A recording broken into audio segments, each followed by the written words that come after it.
Good morning. For those of you who don't know me, I'm Lenore Askew, and I'm usually one who finds things to try to inspire other people with. I don't write them myself.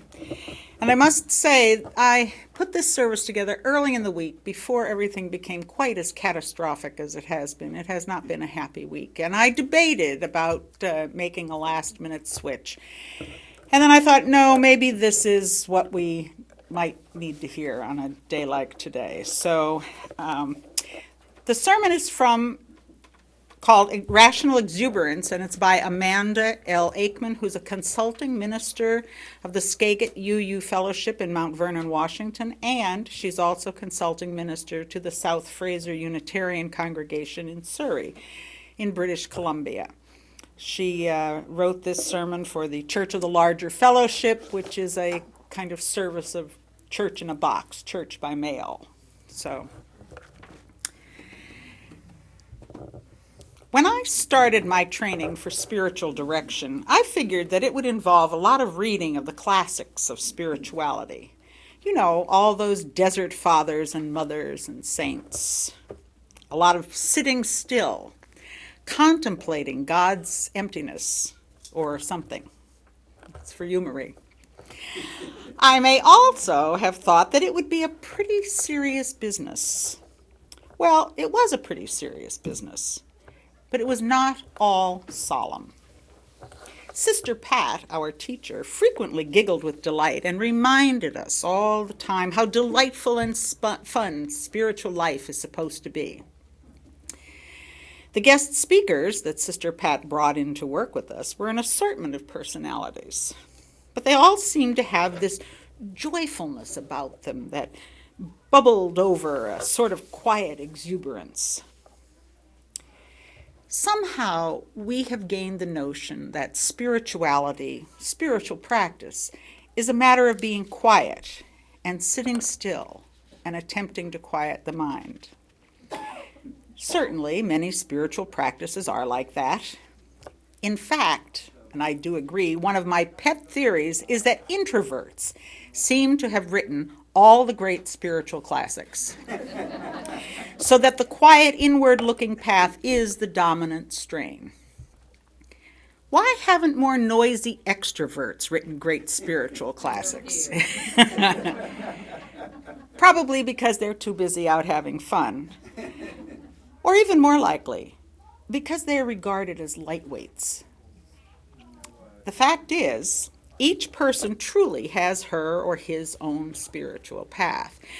You can start out on one of the familiar and well-trodden paths, zazen meditation, for example, or walking meditation, or prayer, or chanting, and then follow what it is that is calling to you, blazing your own trail into the wilderness, inventing your own spiritual practice. Do whatever seems fun and real to you, whatever fills your heart with a feeling of true connection and satisfaction. Two poles of human experience are depression and exuberance. Depression is believed to be an undesirable state, so far more psychological literature has been devoted to this than to its opposite. In her book, Exuberance, psychologist Ray Redfield Jameson tries to correct this imbalance and to pay loving attention to the joyful energy of exuberance. Why do we so often ignore this side of existence? Why do we have so few times of exuberance? Well, we have our good old Puritan ancestors to blame, I suppose, as usual, given their deep suspicion of pleasure. But also, the line between exuberance and mania is a very ill-defined one. We are afraid of mental illness, and so we are suspicious of overtly exuberant behavior. Perhaps we fear getting too happy in case we can't stop. And some of these fears are actually grounded in reality. A University of Maryland research project studied epidemics of uncontrollable laughter. What these theses are made of. But this was true. I Googled it. One of these epidemics started in 1962 in Tanganyika, in a boarding school for teenage girls. 3 girls started laughing. Uncontrollable laughter, crying, and agitation quickly spread to 95 of the 159 students. No teacher was affected. The school was forced to close a month and a half later. It reopened briefly, but then it had to close again after 57 more girls were stricken. Before finally abating 2.5 years later, this plague of laughter had spread through villages like a prairie fire, forcing the temporary closing of more than 14 schools and affecting about 1,000 people. Quarantine of infected villages was the only means of blocking the epidemic's advance. Just so you know, in my Googling, I found that they were not laughing constantly for 2.5 years. It says that we can only laugh very heartily for a period of 20 minutes before we start to experience extreme pain. You know, those side-splitting laughs. But it is true, and there were other cases of this. So, it's a little natural that we're a bit wary of those with a propensity to over-the-top hilarity and exuberance. But this type of disposition, this type of mind, may be crucial to our survival as a species. James Watson, the co-discoverer of the structure of DNA, was asked why the genes for manic depressive illness survive in the gene pool. He responded, quote, "Survival might often depend on not if we think 2 and 2 is 4, but on being slightly wild. Because life is just more complicated than when we try to organize it. And so a brain which is slightly disconnected from reality, notice I'm saying slightly disconnected from reality, might be a good thing. I think when we do science, we see that a little madness does help. And you propose bizarre things, which everyone says can't possibly be true. One of the reasons exuberance is frowned upon in our society is those who are exuberant are generally regarded as lightweight thinkers, lacking in gravitas, somehow childlike. Because of this suspicious attitude toward exuberance that we have inherited, because of the grown-up attitude that we have adopted, or because of sadnesses in our lives, or social pressure, we may not be able to become as exuberant as ourselves. We may need to step out of our usual persona to let ourselves become exuberant. One great depiction of this is the wonderful Japanese movie, Shall We Dance? Some of you may be familiar with it. This is a movie in which a dour salaryman gets a little glimpse into a ballroom dance studio every day on his commute to work. As his train passes the dance studio, he glances in for a minute and sees a beautiful dance instructor and her students, whirling around in a flash of brightness and color that contrasts dramatically with the grayness of his life, his tightly constricted life.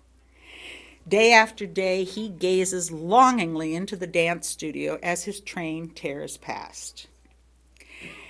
And one day he steps off the train and enters the dance studio and signs up for lessons. His wife becomes so suspicious of his new joyfulness that she suspects he's having an affair. So she hires a detective to see what he's up to. But all he's doing is dancing. Is there anything like that in your life? Something you get glimpses of and yearn to try? But something you don't because it's sort of, undignified, scary, not in character for you. I I have a long list of things: juggling, hot air ballooning, rollerblading, just to name a few. Perhaps the only thing to do is to adopt a new persona and temporarily become someone else, someone who dares to try that new path, that possibly dangerous, possibly life-changing new journey into exuberance. What change might you make?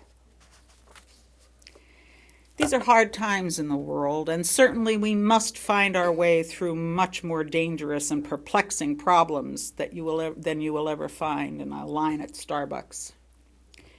Economic woes, wars, rapidly escalating climate change, mass shootings are only a few of our seemingly insurmountable problems. It can be hard to find hope at such times, and it can be very hard to cut loose and enjoy ourselves. But being unhappy because of feeling guilt doesn't help the general situation. In fact, there's a good case to be made that exuberance and delight are worthy pursuits at all times. If you feel like doing a little Bible study, I recommend the book of Ecclesiastes, which is part of the wisdom literature of the Hebrew Scriptures. The writer of the book, known as the preacher, is an old man who has observed life carefully and experienced it much. Like many Unitarian Universalists, he is not content with easy, pat answers, such as declaring that virtue leads to rewards. Instead, the preacher says, there are no guarantees of justice in life. Quoting, "Again I saw that under the sun the race is not to the swift, nor the battle to the strong, nor the bread to the wise, nor the riches to the intelligent, but time and chance happen to them all." So, what is the meaning of life, he asks. And he concludes that while people should live with virtue for its own sake, they should also relish the duties and pleasures of life as much as they possibly can, giving life their full attention and effort and enjoyment. Go, eat your bread with enjoyment and drink your wine with a merry heart. Enjoy life with the wife that you love. Whatever your hand finds to do, do it with your might. In the Jewish tradition, there is a teaching that on Judgment Day, each person will be asked why he or she did not enjoy life's pleasures more. K. Redfield Jamison warns, exuberance and joy are fragile matters. Bubbles burst. A wince of disapproval can cut dead a whistle or abort a cartwheel. Let us resolve not to wince at exuberance, not to cast disapproval at those who are harmlessly cavorting and rejoicing. Let's practice exuberance and support it wherever we may find it. Sisters and brothers, I believe that you have within you a beautiful, wild woman or man who wants to embrace life in all its fullness. I believe that that desire to embrace life is a divine gift. That longing to connect, that longing to kick up your heels and laugh till you cry, or even infect your whole village with laughter. Give in to it. May you be blessed with exuberance and joy so as to make the world a brighter place. And now, for those of us who are challenged by joy and exuberance, I have a friend here to help me show you how to recognize it and maybe practice it. This next piece is adapted from a piece written by Lynn Unger, Church of the Larger Fellowship again. She's in charge of their Lifespan Learning program. And this is her take, so it's adapted a little bit. I figured that in exploring the topic of joy, it would be good to ask an expert for some input. So I decided to interview my dog, Piper, who is pretty much the most ridiculously joyful being I have ever encountered. We say that her emotions, you have to push the things up, her emotions run the gamut from cheerful to ecstatic, with the exception of baths or other dogs getting treats which rightfully belong to her. Here's how the conversation went. So, Piper, can you share with us the secret to finding so much joy in your life? Well, what's not to be happy about? I mean, you're here and I'm here, and that's really cool. We're here together. Good point. One of the greatest sources of joy is the companionship of those we love. The experience of unconditional love, of just being in the presence of someone who knows you and loves you just as you are, has to be one of the greatest joys in the world. What would you say are other important sources of joy? Balls. Balls. I love balls. I love to squeak balls. I love when you throw me my ball. I like to bite it. I like to shake it. I just adore balls. They're my favorite thing in the whole world. Balls. Oh, I see. What you're saying is that in order to be truly joyful, everyone needs a sense of purpose, a mission in life to accomplish. Balls. Throw my ball. You know that I'm going to throw it back again, right? And I throw it back to you, and you bring it back to me, and I throw it back over and over again. Piper is the queen of the ball chase. Piper is a cheetah in disguise. Piper runs the fastest. Piper can turn on a dime. I can fly like a bird, and I can jump like a snapping turtle. Oh, yeah, I'm just amazing. I'm amazing. So, what you're saying is that other people's perceptions of our activities shouldn't make a difference in the joy we find in life. I might think that running back and forth after a ball is pretty dumb, but if it's meaningful to you, then it doesn't much matter if it's meaningful to me. Don't let other people rain on your parade, right? Parade? Parade? No, not at the moment. But I'm sure you would enjoy marching in a parade. I could dance and I could twirl in the parade. Yes, you could. And I'm sure people would enjoy seeing a dancing dog. Yeah? I suppose that another path to joyfulness is being ready to share your unique gifts with the world, to be able to feel like your own particular ministry makes life better in some way for the people around you. The truly joyful don't hide their light under a bushel. Under a bushel? What's a bushel? Can I eat it? Can I chase it? No, sorry. It'd be so much better if I could eat it or if I could chase it. Hey, how about a snack? I see what you mean. People tend to want to make joy into something abstract, something we'll find sometime in the future when we're older, or thinner, or done with the project, or more enlightened, or whatever. But most often, joy comes to us in the small things that are close at hand, in our pure animal pleasure in the moment. So, now would be a good time for that cheese in your pocket? Well, it could be. But here's what I'm wondering. How do you make joy stay in a world where pleasures are so fleeting? If I give you a piece of cheese, it will be gone in an instant. The way you eat, maybe half an instant. And then the cheese will be gone. Doesn't that make you sad?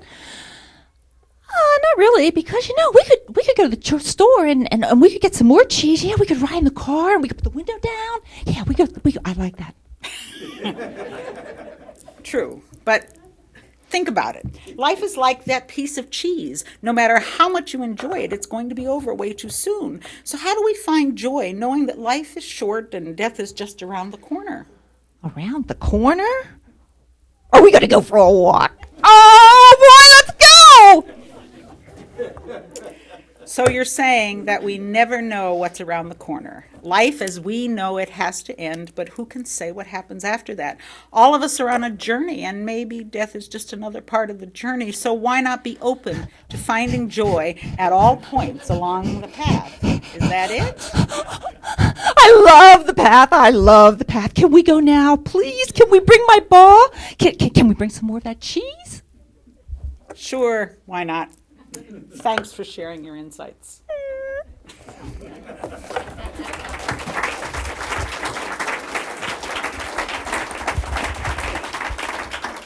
And for those of you who don't know Susan Johnson, she's my very close friend, and actually she's my yoga partner, and you can tell she's the exuberant side of the partnership. That was really tight. I should have tried that before. So you got a squeaky voice because it was so tight. So finding joy in common things.